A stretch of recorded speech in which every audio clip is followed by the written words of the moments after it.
उस सच्चित आनंद रूप आत्मा को नमस्कार है जिससे सब भासते हैं और जिसमें सब लीन और स्थिर होते हैं एवं जिससे ज्ञाता ज्ञान ज्ञेय, दृष्टा दर्शन दृश्य और कर्ता करण कर्म सिद्ध होते हैं। जिस आनंद के समुद्र के कण से संपूर्ण विश्व आनंदवान है और जिस आनंद से सब जीव जीते हैं।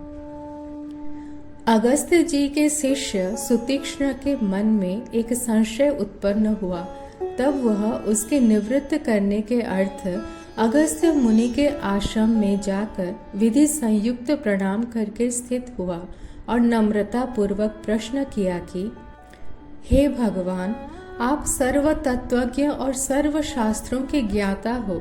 एक संशय मुझको है, सो कृपा करके निवृत्त करो। मोक्ष का कारण कर्म है या ज्ञान अथवा दोनों? इतना सुन अगस्त्य जी बोले कि हे ब्राह्मण, केवल कर्म मोक्ष का कारण नहीं और केवल ज्ञान से भी मोक्ष प्राप्त नहीं होता।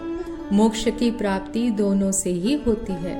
कर्म करने से अंतःकरण शुद्ध होता है, मोक्ष नहीं होता, और अंतःकरण की शुद्धि के बिना केवल ज्ञान से भी मुक्ति नहीं होती। इससे दोनों से मोक्ष की सिद्धि होती है। कर्म करने से अंतःकरण शुद्ध होता है, फिर ज्ञान उपजता है और तब मोक्ष होता है।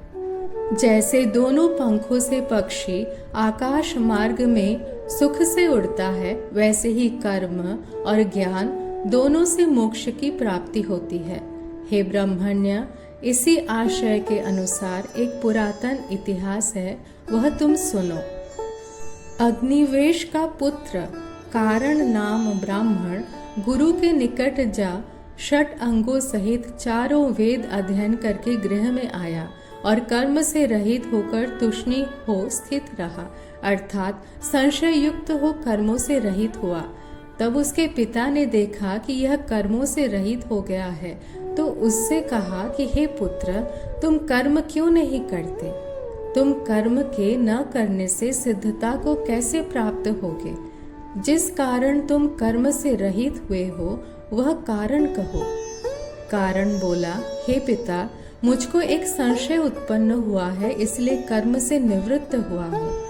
वेद में एक ठोर तो कहा है कि जब तक जीता रहे तब तक कर्म अर्थात अग्निहोत्रादिक करता रहे, और एक ठोर कहा है कि न धन से मोक्ष होता है, न कर्म से मोक्ष होता है, न पुत्रादिक से मोक्ष होता है और न केवल त्याग से ही मोक्ष होता है। इन दोनों में क्या कर्तव्य है, मुझको यही संशय है। सो आप कृपा करके निवृत्त करो और बतलाओ कि क्या कर्तव्य है।